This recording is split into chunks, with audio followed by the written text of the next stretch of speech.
പിതാവിന്റെയും പുത്രന്റെയും പരിശുദ്ധാത്മാവിന്റെയും നാമത്തിൽ ആമേൻ. എന്റെ പ്രിയപ്പെട്ടവരെ, ജനുവരി 13 ചൊവ്വാഴ്ച, അമ്മേ പരിശുദ്ധ അമ്മേ, അമ്മേ പരിശുദ്ധമേ, ദൈവമാതാവേ, കൃപാസനത്തിലൂടെ ഞങ്ങളുടെ ദേശത്തിനും അമ്മ മധ്യസ്ഥം തേടി തന്ന എല്ലാ അനുഗ്രഹങ്ങൾക്കും കൃപകൾക്കും ഞങ്ങളിപ്പോൾ ഹൃദയം നിറഞ്ഞ നന്ദി പറയുന്നു. അമ്മേ പരിശുദ്ധമേ, ദൈവമാതാവേ, 2004 ഡിസംബർ 7 ഉച്ചകഴിഞ്ഞ് 2:30 കൃപാസനത്തിൽ സംഭവിച്ച അമ്മയുടെ പ്രത്യക്ഷപ്പെടലിനെ കുറിച്ച് തിരുസഭയ്ക്ക് സമർപ്പിച്ചിരിക്കുന്ന പഠനരേഖകളുടെ മേൽ സഭാത്മകമായ പഠനം ആരംഭിക്കുവാൻ ഞങ്ങൾ പ്രാർത്ഥിക്കുന്നു. അമ്മേ പരിശുദ്ധമേ, ഭൂസ്വർലോകങ്ങളുടെ രാജ്ഞിയായ അങ്ങേയ്ക്ക് ഭൗമസംരക്ഷണത്തിനായി പ്രപഞ്ചപ്രകൃതിയെ തന്നെ തിരുസഭ പ്രതിഷ്ഠിക്കുവാൻ ഈ പ്രത്യക്ഷീകരണം വഴി ഇടയാക്കണമേ. പരിശുദ്ധമേ, ജപമാല മാതാവേ, സകല കൃപാസനം പ്രാർത്ഥനയോടും ചേർത്ത് ഞങ്ങളിപ്പോൾ പ്രാർത്ഥിക്കുന്ന ഈ കുടുംബത്തിന്റെ പ്രത്യേക നിയോഗം പറ മക്കളെ.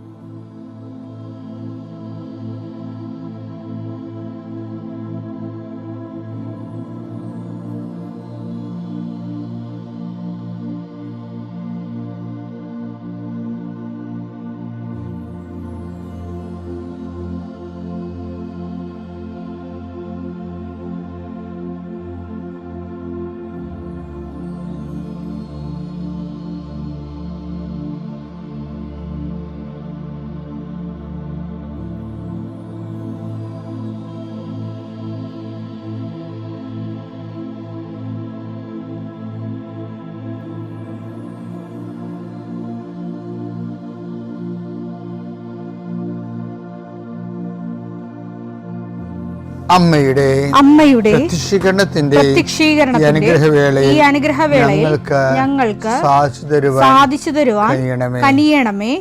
ആമേൻ. വിശ്വാസ പ്രമാണം. സർവശക്തനായ പിതാവും ആകാശത്തിന്റെയും ഭൂമിയുടെയും സൃഷ്ടാവുമായ ദൈവത്തിൽ ഞാൻ വിശ്വസിക്കുന്നു. അവിടുത്തെ ഏകപുത്രനും ഞങ്ങളുടെ കർത്താവുമായ ഈശോമിശിഹായിലും ഞാൻ വിശ്വസിക്കുന്നു. ഈ പുത്രൻ പരിശുദ്ധാത്മാവിനാൽ ഗർഭസ്ഥനായി കന്യകാമറിയത്തിൽ നിന്ന് പിറന്ന് പൊന്തിയോസ് പീലാത്തോസിന്റെ കാലത്ത് പീഡകൾ സഹിച്ച് കുരിശിൽ തറയ്ക്കപ്പെട്ട് മരിച്ച് അടക്കപ്പെട്ട് പാതാളങ്ങളിൽ ഇറങ്ങി മരിച്ചവരുടെ ഇടയിൽ നിന്ന് 3-ാം നാൾ ഉയർത്ത് സ്വർഗത്തിലേക്ക് എഴുന്നള്ളി സർവശക്തിയുള്ള പിതാവായ ദൈവത്തിന്റെ വലതുഭാഗത്തിരിക്കുന്നു. അവിടെ നിന്ന് ജീവിക്കുന്നവരെയും മരിച്ചവരെയും വിധിക്കുവാൻ വരുമെന്നും ഞാൻ വിശ്വസിക്കുന്നു. പരിശുദ്ധാത്മാവിലും ഞാൻ വിശ്വസിക്കുന്നു. വിശുദ്ധ കത്തോലിക്കാ സഭയിലും പുണ്യവാന്മാരുടെ ഐക്യത്തിലും പാപങ്ങളുടെ മോചനത്തിലും ശരീരത്തിന്റെ ഉയർപ്പിലും നിത്യമായ ജീവിതത്തിലും ഞാൻ വിശ്വസിക്കുന്നു. ആമേൻ. സ്വർഗ്ഗസ്ഥനായ ഞങ്ങളുടെ പിതാവേ, അങ്ങയുടെ നാമം പൂജിതമാകണമേ. അങ്ങയുടെ രാജ്യം വരണമേ.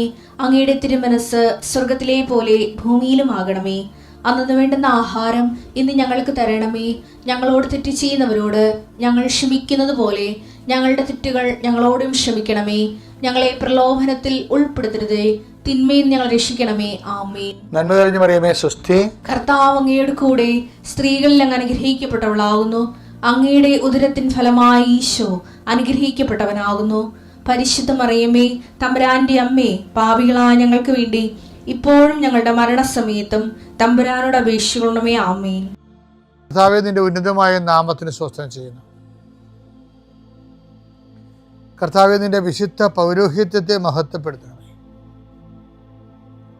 കർത്താവേ, സഭയിലുള്ള സാന്നിധ്യം പ്രകടമാക്കണമേ.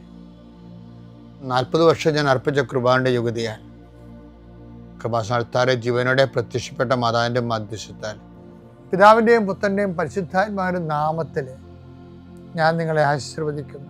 ഇന്നത്തെ ദിവസം സമർപ്പിച്ച് പ്രാർത്ഥിക്കുക. കണ്ടുമുട്ടാൻ പോകുന്ന വ്യക്തികളെ മനസ്സിൽ കാണുക. ചെയ്യാൻ പോകുന്ന കാര്യങ്ങളെ മനസ്സിൽ കാണുക. ആരുടെയെങ്കിലും തരത്തിലുള്ള നീരസമോ സങ്കടമോ അല്ലെങ്കിൽ ആരെങ്കിലും ഒരു ഭയമോ എന്തെങ്കിലും വിഷയങ്ങളുണ്ടെങ്കിൽ ആ മേഖലകളിലെല്ലാം പരിശുദ്ധമ്മ തൻ്റെ നീല മേലങ്കിയാൽ അങ്ങയുടെ മക്കളെ പൊതിഞ്ഞ് പിടിക്കട്ടെ എന്ന് പ്രാർത്ഥിക്കുന്ന ഇന്നത്തെ എല്ലാ ഉത്തരവാദിത്തങ്ങളും നിറവേറ്റിക്കൊണ്ട് നിങ്ങൾ രാത്രി തിരിച്ചു വരുമ്പോഴേ സമാധാനം നിങ്ങളുടെ ഹൃദയത്തിൽ ഉണ്ടാകാൻ ഇടയാക്കട്ടെ എന്ന് പ്രാർത്ഥിക്കുന്നു. നിത്യം പിതാവും പുത്രനും പരിശുദ്ധാത്മാവിനെ നയിക്കുവാമേ. ആമേൻ. എൻ്റെ പ്രിയപ്പെട്ടവരെ, വളരെ ഉന്നതമായ മേഖലകളിലൊക്കെ വരുന്ന ഏറ്റവും പൈശാചികമായ നിലപാടാണ് ഈ ഡിപ്ലോമാറ്റിക് സൈലൻസ് എന്ന് പറയും. നയതന്ത്രപരമായ നിശബ്ദത എന്ന് പറയും. വെച്ചാൽ അത് തെറ്റാണെന്ന് പറഞ്ഞാൽ മറ്റവരുടെ മുമ്പിൽ നമ്മുടെ നേരെ കൈ ചൂണ്ടപ്പെടും. അതുകൊണ്ട് നമ്മൾ തെറ്റാണെന്ന് പറയണില്ല, ശരിയാണെന്ന് പറയുന്നില്ല. നമ്മൾ നിശബ്ദത പാലിക്കുന്നു. അങ്ങനെ നിശബ്ദത പാലിക്കാൻ ഭജനത്തിൽ പ്രൊവിഷനില്ല. നിങ്ങളുടെ ഉത്തരം ഒന്നെങ്കിൽ യെസ് അല്ലെങ്കിൽ നോ എന്നാണ് ഈശോ പറയുന്നത്. അപ്പോൾ അവിടെ ഡിപ്ലോമാറ്റിക് സൈലൻസിന് ഇല്ല, പ്രൊവിഷൻ ഇല്ല. മത്തായി 5:37 നിങ്ങളുടെ വാക്ക് അതെ അതെ എന്നോ അല്ല അല്ല എന്നോ ആയിരിക്കട്ടെ, ഇതിനപ്പുറമുള്ളത് ദുഷ്ടനിൽ നിന്ന് വരുന്നു. അപ്പോൾ ഈ ഡിപ്ലോമാറ്റിക് സൈലൻസുകാരപ്പം ശ്രദ്ധിക്കണം. അത് ദൈവത്തിൽ നിന്നല്ല ഡിപ്ലോമാറ്റിക് സൈലൻസ് വരണത്, ദുഷ്ടനിൽ നിന്നാണ്. എൻ്റെ മക്കൾ, ഞാനെന്ത് ഇങ്ങനെ പറഞ്ഞെന്നറിയാമോ? ഇത് ഉട്ടോപ്യനാണെന്ന് നിങ്ങൾക്കറിയാം. എന്നുവെച്ചാൽ ഉട്ടോപ്യൻ വെച്ച് കഴിഞ്ഞാൽ ആധ്യാത്മികതയുടെ നിലം തൊടാത്ത സ്ഥലത്ത് മാത്രമേ ഇത് പാലിക്കാൻ പറ്റത്തുള്ളൂ. പക്ഷേ ഇന്നിപ്പോൾ അങ്ങനെ ജീവിക്കുന്ന ആൾക്കാരുടെ എണ്ണം കൂടുതലാണ്. കാര്യം ഉടമ്പടിയുടെ ഓരോ പടികൾ ചെല്ലുന്തോറും മനുഷ്യന്മാർ ദൈവവുമായിട്ടുള്ള റിലേഷൻസ് വളരെ കലർപ്പില്ലാത്ത റിലേഷൻസൊക്കെ വരുന്നു. നിങ്ങൾക്ക് താഴെക്കിടയുള്ള എല്ലാവർക്കും, ഇൻക്ലൂഡിങ് മൈസെൽഫ്, ഇതിലേക്ക് വരാൻ നമുക്ക് വേറെ നമുക്ക് മുന്നോട്ട് പോകാൻ ഉദ്ദേശിക്കുന്നുണ്ടെങ്കിൽ ഈ വാതിലേ ഉള്ളൂ. അതാണ് വിഷയം. പുറകോട്ട് പോകാനാണെങ്കിൽ പല വാതിലുണ്ട്. ദൈവത്തിൽ നിന്ന് നമുക്ക് അകന്നു പോകാനാണെങ്കിൽ ഒരു 9 വാതിൽ വരും. ദൈവത്തെങ്കിലേക്ക് പോകാനാണെങ്കിൽ ഒരു വാതിലേ ഉള്ളൂ. അത് കർത്താവ് പറഞ്ഞത് അത് ഇടുങ്ങിയത് കാണുന്നതാണ് പറഞ്ഞത്. അപ്പോൾ ഒരു ഞെരുക്കം സ്വാഭാവികമായിട്ട് നമ്മൾ അനുഭവിക്കാതെ സത്യത്തിലേക്ക് കൂടി ജീവിക്കാൻ പാടായിരിക്കും. പക്ഷേ ഇത് അത്രയ്ക്ക് പാടില്ലെന്ന് ഈശോ പറഞ്ഞത്. ഞാൻ എൻ്റെ പിതാവിൻ്റെ അടുക്കിലേക്ക് പോകുന്നത് കൊണ്ട് ഞാൻ പോയ വഴികളേക്കാൾ മോശമായ വഴികളിലൂടെ നിങ്ങൾ പോകും. കർത്താവ് പോയ വഴികളേക്കാൾ മോശമായ വഴികളിലൂടെയാണ് സ്റ്റീഫനൊക്കെ പോയത്. എസ്തപ്പാനോസില്ലേ, അയാളെ പച്ചക്ക് പിടിച്ച് കലറിയല്ല ഞാൻ. അയാളാണെങ്കിൽ കർത്താവുമായിട്ട് ശിഷ്യന്മാരെ പോലെ അത്രയ്ക്ക് നടന്ന് പരിചയമുള്ള ആളല്ല. പക്ഷേ ഔട്ട്പുട്ട് ഭയങ്കരമാണ്. അപ്പോസ്തലന്മാരെക്കാൾ പിടിച്ചപ്പോൾ അപ്പോസ്തലന്മാർ ഓടിക്കളഞ്ഞില്ലേ, പക്ഷെ സ്റ്റീഫൻ ഓടിയില്ലല്ലോ. ഞാൻ കഴിഞ്ഞ ദിവസങ്ങളിൽ സ്റ്റീഫൻ്റെ കല്ലറയിൽ പോയി കണ്ണീരിട്ട് ശരിക്കും റോമിൽ ധ്യാനിപ്പിക്കാൻ പോയപ്പോൾ. സ്റ്റീഫൻ ഓടാത്തൊരു ആളാണ്, അയാൾ ഡീക്കനാണ്.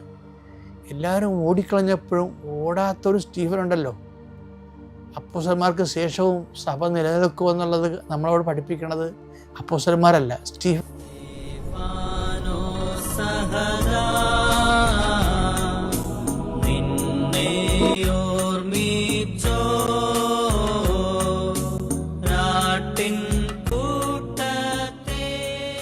സഭയെക്കുറിച്ചുള്ള രഹസ്യങ്ങൾ നിങ്ങൾ എൻ്റെ മക്കൾ അഭിമാനം കൊള്ളാമെന്ന് പൗലോസ് പറഞ്ഞത് ഇങ്ങനെയാണ്. കാര്യം പൗലോസാണല്ലോ സ്റ്റീഫൻ്റെ സ്പോൺസർ. സ്റ്റീഫൻ്റെ ഈ നിലപാട് കണ്ടത് സൗളല്ലേ. അയാൾ സ്റ്റീഫനെ കണ്ടിച്ചാണ് പറയണത് നമ്മുടെ മതത്തിൻ്റെ രഹസ്യങ്ങൾ മനോഹരമാണ്. അത് സ്റ്റീഫനാണല്ലോ എൻ്റെ മതത്തിൻ്റെ രഹസ്യം. തിമോത്തി 3:16 നമ്മുടെ മതത്തിൻ്റെ രഹസ്യം ശ്രേഷ്ഠമാണെന്ന് ഞങ്ങൾ പ്രഖ്യാപിക്കുന്നു. എങ്ങനെ പ്രഖ്യാപിച്ചതാണത്? സ്റ്റീഫനെ കണ്ടിട്ട് പ്രഖ്യാപിച്ചതാണ്. സ്റ്റീഫനെ കണ്ടല്ലേ ഇങ്ങനെ മറിയണത്. ശരിക്കും ഒരു പക്കാ കൊലപാതകി മറിഞ്ഞ് സാവൂള് സെൻറ്റ് പോളായിട്ട് മാറുന്ന ഒരു കറക്കമുണ്ട്. ആ സ്റ്റീഫൻ കറക്കി കളഞ്ഞ മനുഷ്യനെ. അതാണ് സ്റ്റീഫൻ്റെ മതമാണ് ഇയാളുടെ മനസ്സിലിരിക്കുന്ന മതം. He has not never seen Jesus. ഒരിക്കലും ജീസസിനെ കണ്ടിട്ടില്ല. ജീസസിനെ സ്റ്റീഫനെ കണ്ടോ എന്ന് നമുക്കറിയത്തില്ല. ചെറിയൊരു പാരമ്പര്യം അങ്ങനെ ഉണ്ടെന്നേ ഉള്ളൂ. പക്ഷേ സുവിശേഷ ജീവിതം, 10,000ങ്ങളുടെ സുവിശേഷ ജീവിതം കണ്ട ഒരു മനുഷ്യനാണ്. ഈ മനോഹരമാണ് മതത്തിൻ്റെ രഹസ്യമെന്ന് പൗലോസിനെ കൊണ്ട് പറയിപ്പിക്കാൻ വേണ്ടി പ്രേരണയായത്. എപ്പോഴും ഓർക്കണം, ഇങ്ങനെ ഒരു വിശ്വാസത്തിലേക്ക് വരാൻ കഴിഞ്ഞതിലെ ദൈവത്തോട് നന്ദി പറയണം.